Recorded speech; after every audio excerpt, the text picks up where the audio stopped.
Média TV Africain, chaîne de télévision d'information continue à vocation internationale, a lancé une caravane pour faire découvrir les potentiels d'émergence économique en Afrique. La caravane est intitulée « La voie du co-développement ». Au programme, une série d'escales dans différents pays africains, interviews, débats, décryptages, reportages et documentaires. Là où vous êtes, vous pourrez découvrir la richesse du potentiel humain et des opportunités d'investissement, des grands chantiers, des infrastructures touristiques et de la culture du pays d'escale. Demain, ce sera la journée Sénégal. Ne ratez donc pas ce voyage à travers le pays de la Teranga. Je vous propose un extrait de la programmation de demain. Nous irons à la découverte de la centrale solaire Malicounda. Regardez.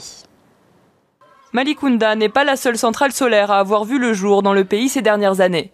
Dans le cadre du plan Sénégal émergent, le gouvernement a fait le choix de développer le mix énergétique.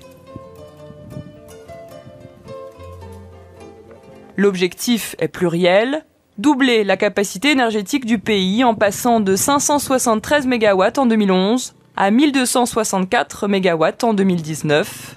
Et puis, autre ambition, porter à 20% la part des énergies renouvelables en 2017, un objectif atteint, puis à 30% d'ici 2030.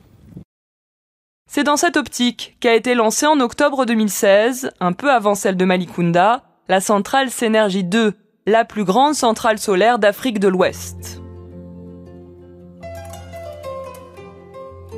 Elle se trouve à Bokol, dans le nord, à 5 km de la frontière mauritanienne, et permet de fournir de l'électricité à 160 000 personnes.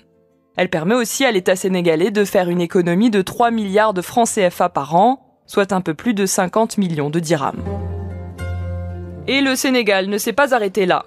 Une troisième centrale a vu le jour en moins d'un an à Meouane, cette fois dans la région de Thiès. Elle a été inaugurée en juin dernier. Puis suivront prochainement les centrales de Kahone dans l'ouest et de Sakal dans la région de Louga.